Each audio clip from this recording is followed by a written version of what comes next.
Greetings. Three Worlds Plan of Redemption, Nelson Barbour, Charles Taze Russell, page 113. Russell and Barbour are talking about the present truth due to the church, that is, times and seasons which they know, and they of course think that it's their responsibility to share with the Christian public who don't know these things. And they've been applying the prophecy of Daniel chapter 12 to their day, saying that the time is now expired and the 1335 days of Daniel 12 are fulfilled. Therefore the resurrection has already occurred in 1874-75. Book, of course, is written in 1877. They go on.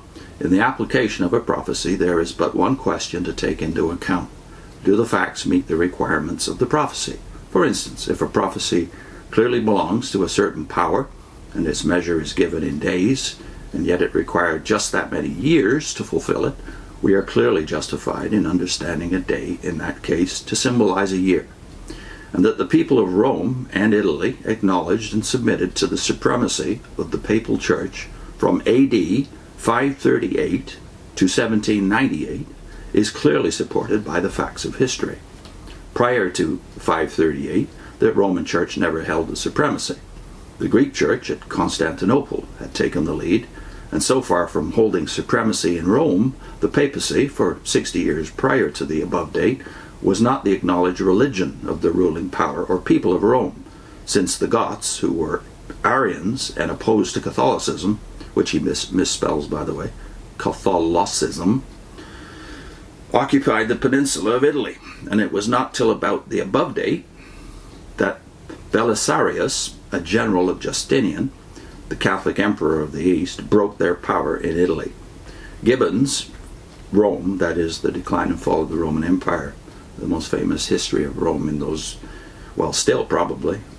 Gibbon's Rome, London edition 1834, page 701, says, Belisarius entered Rome December 10th, 536, and the city, after 60 years' servitude, was delivered from the yoke of the barbarians.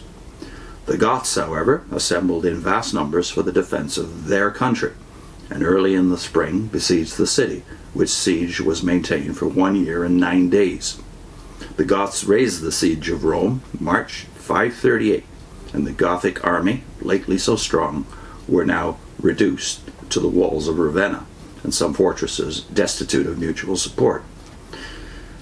And after giving some more of the details of the breaking of the Gothic power in Italy, he adds, that is, Gibbon adds, as a fact occurring in the midst of these troubles, the provinces of Italy had embraced the party of the emperor.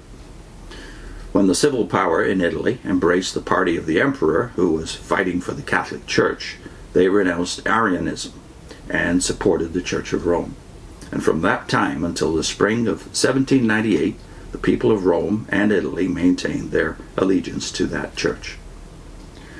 The setting up of that woman, or abomination, does not necessarily imply a great accession of power. The Catholic princes of their own free will set her up and maintained her in her seat, the former seat of the dragon. Papacy, for many centuries, had no power, only what was thus delegated to her by the 10 kings, the divisions of the empire. These have one mind, and shall give their power and strength unto the beast.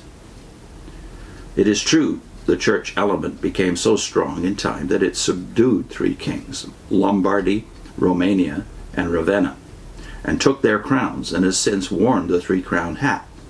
The prophecy, both in Daniel and Revelation, demands that this power should continue to hold times and laws 1260 days, or a time, times, and half a time, or 42 months, all of which are used in Revelation 12 and 13 as one and the same. In 1798, the time expired. The 1260 days were ended. And what follows? French Revolution. By Christopher Kelly, the London edition, reads, The Roman Republic was proclaimed on the 15th of February, 1798. The Pope, however, made one additional effort for the continuation of his temporal existence. Existence is spelled wrong too, by sending an embassy to Berthier, who was encamped outside the walls.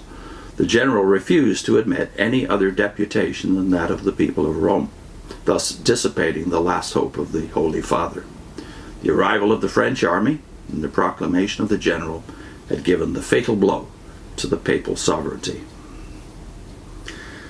And then we have Barbour again, writing this. Daniel 7:26, in referring to the same power, says, "And he shall think to change times and laws, and they shall be given into his hand, for a time, times, and the dividing of time. But the judgment shall sit, and they shall take away his dominion, to consume and to destroy it unto the end." And how true this latter part has been fulfilled is known to all. His dominion was taken away in 1798, was restored in March 1800, but in quite another character, as the image of the beast, and has since been undergoing this gradual consumption unto the end. Put a link into a video we did on Daniel chapter 9, the 70 weeks, the only date we need to know.